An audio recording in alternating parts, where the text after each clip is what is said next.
Amazon और फ्लिपकार्ट से shopping करने वालों को मैं बता दूं कि एक बहुत बड़ा इशू सामने आ गया है। अगर आप शॉपिंग करते हैं, आप अपनी आईडी यूज करके कोई प्रोडक्ट मंगाते हैं और उस प्रोडक्ट को आप रिटर्न करना चाहते हैं, तो वहां पर आपकी आईडी को सीधे ब्लॉक कर दिया जा रहा है और उस आईडी को जिस नंबर से आपने बनाया है उस नंबर से आप दोबारा आईडी नहीं बना सकते। ऐसे कुछ बहुत बड़े इश्यूज हैं जो सामने आए हैं, जिनके बारे में आज आपको मैं डिटेल में थोड़ा सा बताऊंगी। हेलो एवरीवन, एक बार फिर से आप सभी का मेरे चैनल में बहुत बहुत स्वागत है। Amazon और फ्लिपकार्ट ये दो ऐसी बड़ी कंपनियां हैं जो ऑनलाइन शॉपिंग करने के लिए बहुत फेमस हैं और इन दोनों साइट्स पर फिलहाल बहुत सारे इश्यूज क्रिएट हो रहे हैं।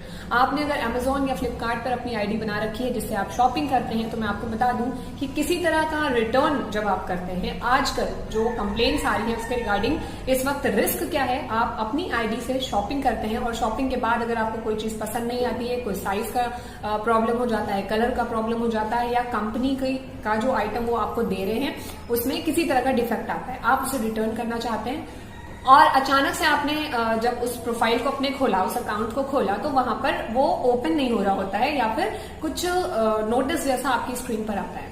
मैं आपको बता दूं क्या प्रॉब्लम चल रही है। वो ये, जब आप रिटर्न के लिए अप्लाई कर रहे होते हैं या आपको पैसे वापस चाहिए होते हैं, कोई प्रोडक्ट पसंद नहीं आया, तो यहाँ पे ये लोग आपकी आईडी को ब्लॉक कर दे रहे हैं। यानी Amazon के कुछ यूजर्स जो हैं, जिन्होंने हमेशा से शॉपिंग कर रखी, काफी पुरानी आईडीज है, उनको ये सारी चीजें फेस करनी पड़ रही है। बहुत तरह की दिक्कतें आ रही हैं कि कुछ लोग हैं जिन्होंने सामान मंगवाया, उनपे सामान में डिफेक्ट आया, साइज का कोई प्रॉब्लम आया, कलर का कोई प्रॉब्लम आया, तो वहां पर उन्होंने उसे रिटर्न करना चाहा। रिटर्न करते वक्त Amazon की तरफ से कोई रिस्पॉन्स नहीं आता है और उसके बाद जब वो दोबारा चेक करते हैं तो उनकी आईडी उन्हें ब्लॉक मिलती है।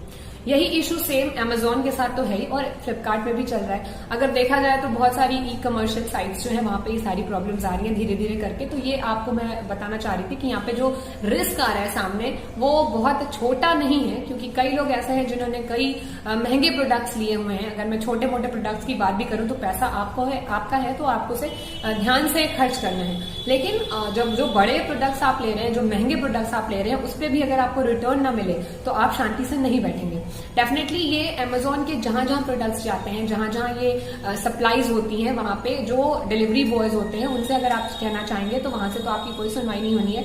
जब आप उसकी साइट पे जाके, Amazon या फ्लिपकार्ट की साइट पे जाके कंप्लेन करते हैं तो वहां पे भी आपकी सुनवाई नहीं हो रही है। सबसे मेन प्रॉब्लम जो आ रही है वो आ रही है कॉल सेंटर के थ्रू। अगर आप बात करना चाहते हैं, किसी तरह की हेल्प चाहते हैं, तो वहां से भी आपकी कोई सुनवाई फिलहाल नहीं हो रही है।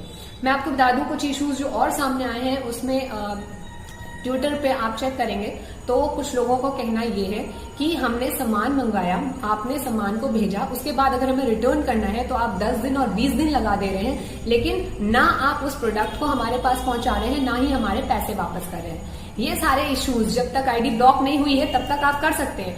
तो आप कंप्लेंट कर रहे हैं, उस पर आपको एक प्रॉपर रिप्लाई नहीं मिल रहा है और अगर आप मेल के थ्रू भी उन्हें कंप्लेंट करते हैं तो मेल भी आपके पास रिटर्न नहीं आता है। तो इस वक्त जरूरत यह है कि आप अगर कोई भी शॉपिंग ऑनलाइन कर रहे हैं Amazon और फ्लिपकार्ट से, फिलहाल जिनके नाम सामने आए हैं, तो आपको बहुत ज्यादा ध्यान देने की जरूरत है। और अगर आप बहुत पुराने यूजर हैं और अगर आप प्राइम यूजर है तब पर भी यहाँ पे आपकी कोई सुनवाई नहीं होनी है। एंड सबसे मेन जो एक मुद्दा है जहाँ पे आपको गिफ्ट्स मिलते हैं, प्राइम मेंबर आप अगर बन जाते हैं किसी भी ऑनलाइन साइट के जहां से आप शॉपिंग करते हैं, हमेशा आपको अलग अलग गिफ्ट मिलते हैं, अलग अलग वाउचर्स रहते हैं आपके पास। आपका मान लीजिए स्टार रैंकिंग या फिर पॉइंट्स जो होते हैं वो सब आप इंक्रीज कर करके किस तरह 6000, 9000, 10,000 ऐसे आपका एक स्टोर रहता है, मतलब आपका कुछ अमाउंट है जो वहां पे रहता है कि आप उसे यूज करके अपने लिए कोई प्रोडक्ट मंगा सकते हैं।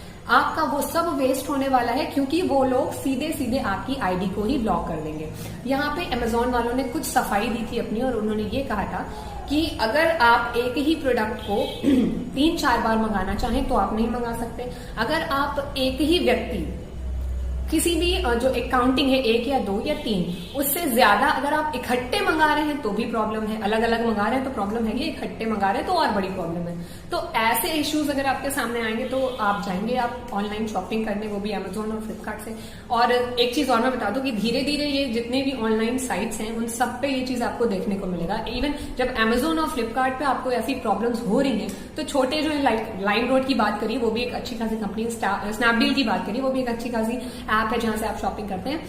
इन सबों में भी दिक्कतें आ रही हैं, बट वो अभी प्रॉपर वे में सामने आपको उतना दिखाई नहीं दे रहा। बट आप ट्विटर्स चेक करेंगे, हेल्प के जो इनके सेंटर्स होते हैं इन एप्स के, इन शॉपिंग साइट्स के जो भी हेल्प सेंटर्स हैं, वहां पे आप इश्यूज पढ़ेंगे जाकर, तो आपको सारी चीजों का अंदाजा लग जाएगा। इसलिए ऑनलाइन शॉपिंग करने से पहले एक प्रॉपर माइंड सेट कर लीजिए कि आपका पैसा डूब भी सकता है। तो किस तरह से आपको शॉपिंग करनी है, मेरे ख्याल से तो इस वक्त इतना ज्यादा रिस्क लेने की जरूरत नहीं है, पैसा बहुत जरूरी होता है। Thank you so much. और इन बातों का ध्यान रखते हुए नेक्स्ट वीडियो का वेट कीजिएगा। अगर इससे जुड़ी हुई कोई भी और खबर आती है तो मैं आपसे डेफिनेटली शेयर करूंगी। Thank you so much.